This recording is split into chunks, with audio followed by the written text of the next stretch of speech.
Welcome to a This Week in South Carolina special report. I'm Gavin Jackson at the Republican National Convention in Milwaukee, Wisconsin, where former President Donald Trump, just days after an assassination attempt on his life, formally accepted his party's nomination and that of his running mate, Ohio Senator J.D. Vance.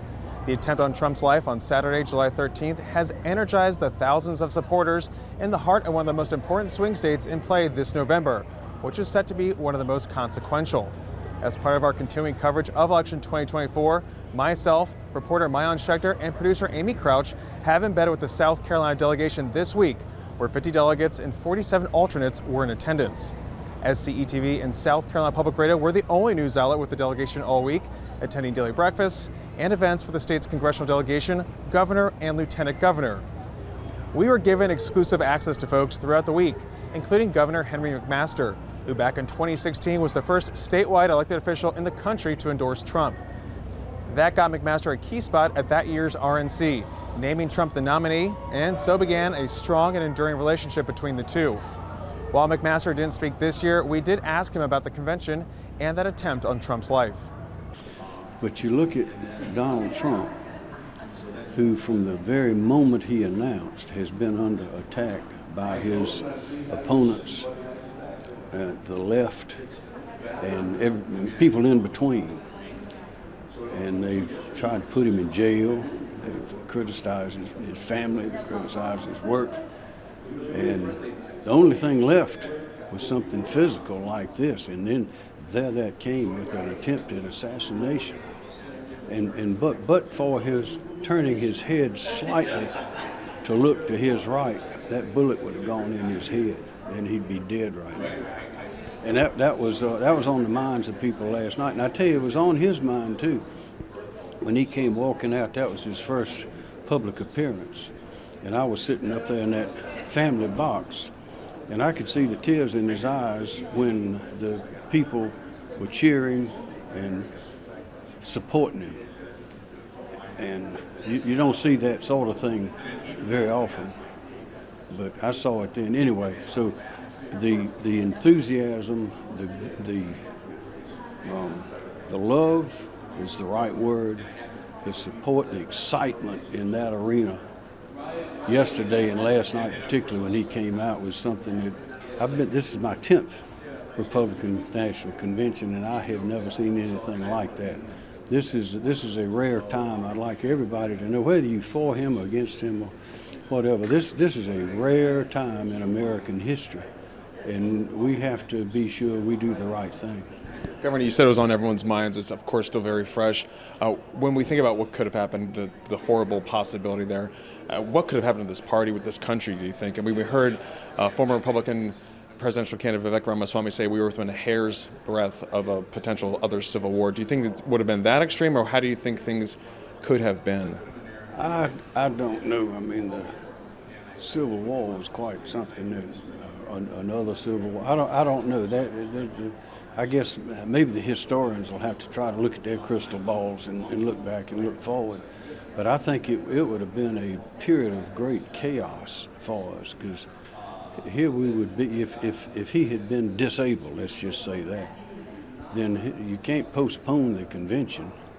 So what would have happened, and then what would have happened without him?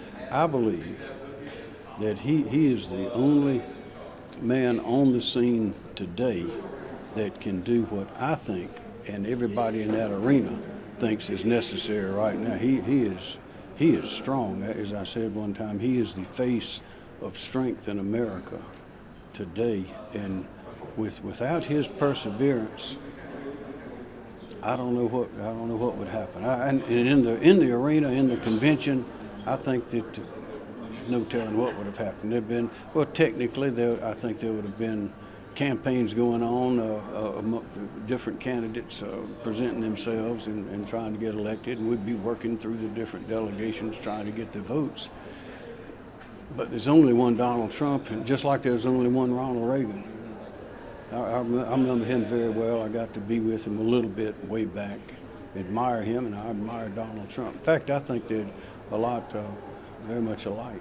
Governor, you're a young 77. Former President Trump 78, Joe Biden's 81. Age has been a big question when it comes to this presidential race. Obviously, you're fine here as the governor, but when you look at that national office and people raising questions about Joe Biden's age and cognitive abilities, what are your thoughts when it comes to being that old, when it comes to running the country, essentially the world? Do you think that Joe Biden's too old to be running the country? I don't know if he's too old. I wonder about his condition. I met him years ago when I was working for Strom Thurmond in the Senate in Washington, and he was a young, vigorous man, just a little bit older, she said, than I am. Last time I spent much time with him was in 2019 when Senator Hollings died and had a funeral. He and I and Jim Clyburn and Judge Duffy were the eulogists, and afterwards at the reception, we were over there and everyone was talking to him, and he and Jill were there. I mean, he was lively, he was on, he was funny. He really got a great sense of humor. But certainly he's got older, and you can tell it. Now, whether that how much that affects his ability, I don't know, and I won't guess. People who know him a lot better than I do say it doesn't affect him. Others say it does. But the people who voted for him all over the country, and that's the way democracy works. And I don't know if there's some rule that once you get to be so old you can't do this or that. I think it depends on the individual, and everybody just have to make up their mind as to whether he's not as fast, he's not as swift physically as he was, but as far as making decisions, everybody will have to make up their own mind on that. Governor, just a few more questions here. You cast all...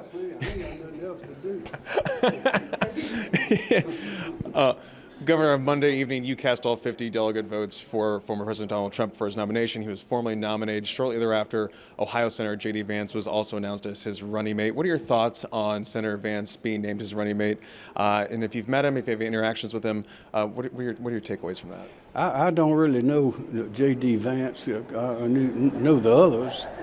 Tim Scott made a great speech last night. I think that's a choice. A president or any leader in a position like that has to make their decision on the person they think will be the best to work with them. And there's a lot more to working with somebody than just your resume and your experience. There's some other potential candidates who had a lot more experience than J.D. Vance does, but his has been very important experience. And he is, I think he's got a great future. But the main thing was that was, as it should have been, that is a personal choice. And I can see the two men, I can see them, knowing Trump fairly well, I can see them working together very well, and that's important. You have to have some sort of a bond where each knows what the other is thinking without having to tell them. And I think because of his age, because of his looks, because of his history, that is, I'm speaking of J.D. Vance, I think he is probably the perfect choice. And if President Trump thinks so, then it's correct. Now, were you hoping maybe Senator Tim Scott would have been his running mate at some point? Tim is great. I could see pictures of that as well. That would have been a great thing. Tim Scott I've known him for years, and in fact, when he was running for county council, I was party chairman, and he says we sent him his first campaign contribution to the Republican Party, and he's just gone up and up. Tim Scott is an inspirational figure, as you saw. So I was envisioning all of it, and I could see that as well. Senator Tim Scott, a one-time presidential hopeful with his short-lived campaign last year, gave a fiery speech on Monday evening. Shortly after, it was announced that Ohio Senator J.D. Vance would be Trump's running mate, a position that Scott was on the shortlist for. Thank you. Hello, Milwaukee! Are you ready for 4 more years of Donald Trump? Oh, me too. Listen, if you didn't believe in miracles before Saturday, you better be believing right now. Thank God Almighty that we live in a country that still believes in the King of Kings and the Lord of Lords, the Alpha and the Omega. And our God still saves, he still delivers, and he still sets free. Because on Saturday, the devil came to Pennsylvania holding a rifle, but an American lion got back up on his feet and he roared. Oh yeah, he roared.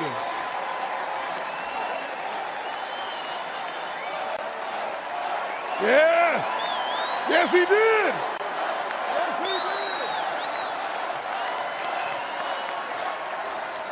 You see, America, this is a difficult time for our nation. Inflation is crushing families. Illegal immigration is crushing American workers. Failing schools and victimhood culture are crushing our poorest kids. And the weakness of the commander-in-chief has invited world wars all around our world. Joe Biden is asleep at the wheel, and we're headed over a cliff. Former Republican presidential candidate Nikki Haley was the last opponent standing between Trump and the nomination earlier this year. She won only one primary, the District of Columbia, and also won 97 delegates total, including just 3 in her home state of South Carolina, before dropping out after Super Tuesday in early March. Haley last week released her delegates and instructed them to support Trump and said she was not invited to the RNC, which was fine with her. However, on Sunday, Haley was invited and accepted a primetime speaking slot for Tuesday. I'll start by making one thing perfectly clear. Donald Trump has my strong endorsement, period.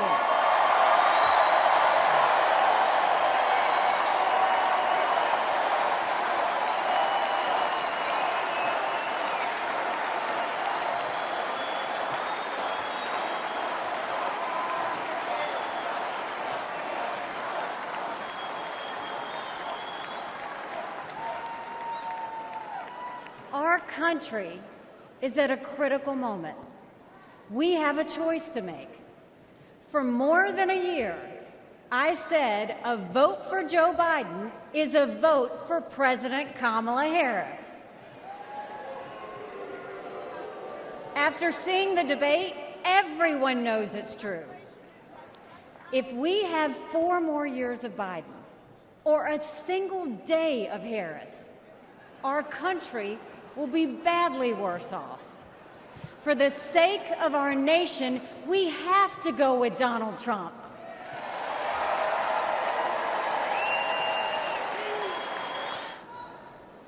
We should acknowledge that there are some Americans who don't agree with Donald Trump 100% of the time.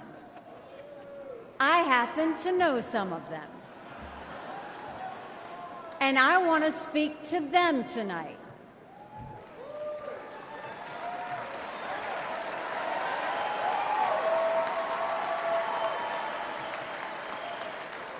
My message to them is simple.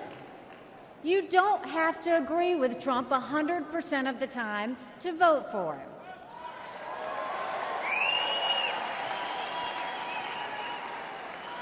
Take it from me, I haven't always agreed with President Trump. But we agree more often than we disagree.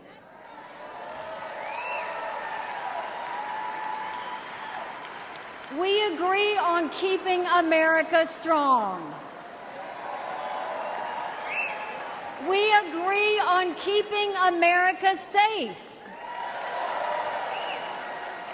And we agree that Democrats have moved so far to the left that they're putting our freedoms in danger.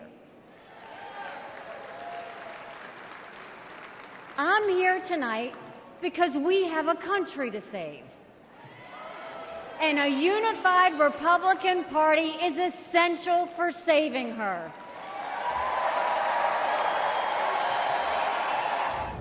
The convention is a unique experience in American politics. It serves as the official nomination ceremony for a party's nominee and as a time to solidify and unite behind the party's platform. Republican pollster Robert Cahaly of the Trafalgar Group told South Carolina Republicans that despite the groundswell of support after the assassination attempt, that fortunes could change if more political violence ensues. I picture one of the things that happened after George Floyd, like one of the police stations get burned. If a bunch of conservative pro-Trump people did one incident like that, the entire national media narrative would turn on look at all this violence in politics. And the Republicans need to know, do not feed into that. And, in both the Democrats and Republicans, in every party is kind of a radical element. And keeping those people under control is very important. It's important for the Democrats to keep them under control, and it's important for the Republicans. I mean, we had, Bernie Sanders supporters shoot up a congressional baseball game. We've had a Supreme Court justice have somebody who came very close to getting to his home. We've had what happened to Pelosi's husband. It's on both sides. But I think the narrative could shift quickly, especially when that's a narrative I think many in the mainstream media would like to see. I know I don't, but I know what you're saying. And just kind of wrapping up here, when you talk about, when you just look at this situation, we talk about political violence, I mean, just your own personal thought about this entire situation that we're in. I mean, it's still very fresh, but what are your thoughts? What are your initial takeaways? I mean, did you expect something? Did you think something like this could happen, or was it just a matter of time? Oh, I was expecting something like this to happen. I mean, this is the kind of thing. I mean, we don't know what this guy's motivation is yet. We don't know much about him. I hear rumors, but I don't know what's real. But I do know that when you constantly say things like somebody is worse than Hitler, so, they take one joke about being a dictator on day one about the border and turn it into he wants to be a dictator, you create and you dehumanize a person. I mean, and really, I don't see that going both ways. I don't see people trying to dehumanize Biden. But I think they've been trying to dehumanize Trump. And both of them are human. Both of them deserve to be treated with a certain amount of dignity. And I respect the fact that the president did what he did to reach out on a personal level. And that kind of dignity is what you need to return. But yeah, I did expect something like this. I'm not sure it'll be the last thing. I mean, somebody with a knife attacked Lee Zeldin last time. And then there was a bunch of violence in front of his house. So this stuff happens. And it's not new, and it's not reflect, we live in a terrible age. They assassinated Lincoln 150 years ago. I mean, we've had assassinations and we've had everything in this country, and at this point, we're nowhere near the late 60s as far as that kind of stuff. So it doesn't mean we're in a new realm, but I think it is something that we should be concerned about. The rhetoric has gotten a little much, and it's one thing to fight, and it's one thing to go say you want to win the fight. It's another thing to, like I said, when you dehumanize your opponent, you open the door for them to be treated in a way that's inhumane. Drew McKissick has been the chairman of the South Carolina Republican Party since 2017 and was a national co-chair of the Republican National Committee until Trump overhauled the leadership this past March. Despite those party machinations, we spoke with McKissick about how Republicans can't take a Trump victory for granted, and the party must be united. 100%. I mean, you've seen poll numbers from some of these states now. I mean, we're looking good in Georgia, we're looking good in North Carolina, Nevada, Arizona, Pennsylvania, we're up there and so forth. To me, one, this is halftime right now. Right? If you're thinking about a ball game, we're in halftime. You've got to play the entire game. Not like some teams that I pull for occasionally, which only play 3/4 of a game, and then, then it's over. And so, no, we won't see that. We're going to play the whole game. And it's true that excitement, again, is what's going to carry us all the way through. But you don't want to get overconfident. I tell people all the time, I've spoken in blue states and red states with county party leaders, state party leaders, and tell them, any blue state can become a red state, any red state can become a blue state. Same for congressional districts and counties. All you have in front of you is the next election and the need to do the fundamentals. Have a message that resonates, do the organizing to turn out the vote, and raise the money to make those two things possible. If you do that and you execute, you can be successful. That's what we've done in South Carolina over the last 30 years. You know, the history that you've seen here, we used to be a solid blue state, obviously. And that changed because election after election, we were making the headway. We focused on picking our targets, and we executed, and we won. And that's the thing that we can't forget. We still have to do the work. Drew, we're talking on day 3 of the RNC right now. We saw a big push for unity. We've seen a lot of different voices speaking from the debate stage. We also just saw former Governor Nikki Haley, she's a former Republican presidential candidate, as well as other Republican presidential candidates like the senator from Florida, the governor from Florida, Ron DeSantis, and even Vivek Ramaswamy were on the stage yesterday. Tell us about that message of unity, but also, maybe the importance of seeing a lot of South Carolinians on that stage. We also saw Senator Tim Scott. He was in that race too. Sure. Well, first off, good politics is about addition and multiplication. If you're doing it right, you're adding and you're multiplying. You're doing it wrong, you're subtracting and dividing. Leave that up to the other party. And any party that does not have people within it who occasionally disagree with one another is probably not big enough to win an election. Drew, tell me about how we see South Carolina play a role at this convention. We had some big prominent speakers. I don't feel like every delegation has as many speakers. Maybe I'm just being biased here, but what's it say to you? What should it say to South Carolina when we have so many folks who are on the center stage? We do, and I think over the years, you look back through history, South Carolina, as I like to put it, has a disproportionate share of political leaders around the country to our population, and have for as long as you can see throughout history. Politics is a little different in South Carolina. Sometimes it's a little bit more rough and tumble, sometimes sharper elbows. But that, if you think about it in political terms, it's like practice for the big leagues. We end up with the guys and gals who've done it successfully statewide. When you make it out of South Carolina on the national stage, you've got skills, and it matters and it helps. And those are the folks who know how to then go out and build coalitions on the national stage, and then as a result become leaders in their respective areas. And we've seen that within the national party. We've seen that within Congress. We've seen that with governors. And I think we'll continue to see that. Besides the formal nomination process and party platforms, the convention is a giant pep rally. There are tens of thousands of folks out here, eccentric outfits, sideline events, and electrified speakers each day, including our own Tim Scott and 1st District Congresswoman Nancy Mace, who spoke on Wednesday evening.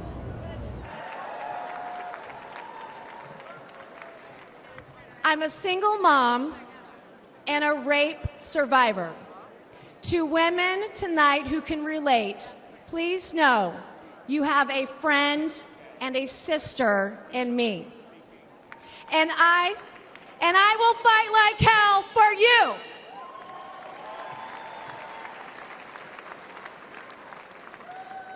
I'm the daughter of an Army Brigadier General and a school teacher.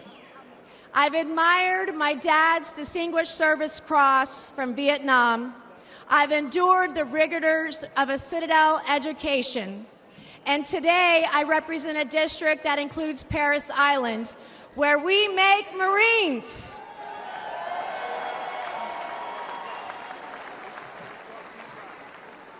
What we're witnessing today is proof that strength preserves peace and weakness invites war.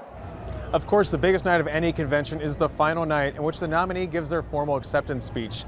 This took on an even more significant role this year, with Trump being shot just days prior. He appeared Monday evening in his first major public appearance since the attempt on his life, sporting a bandage over his right ear and sitting next to his newly announced running mate, Ohio Senator J.D. Vance. But on Thursday, Trump struck a different tone, a tone of unity, though his fiery rhetoric still remained. In watching the reports over the last few days, many people say it was a providential moment. Probably was. When I rose surrounded by Secret Service, the crowd was confused because they thought I was dead, and there was great, great sorrow. I could see that on their faces as I looked out. They didn't know I was looking out. They thought it was over. But I could see it, and I wanted to do something to let them know I was okay. I raised my right arm, looked at the thousands and thousands of people that were breathlessly waiting, and started shouting, "Fight, fight, fight."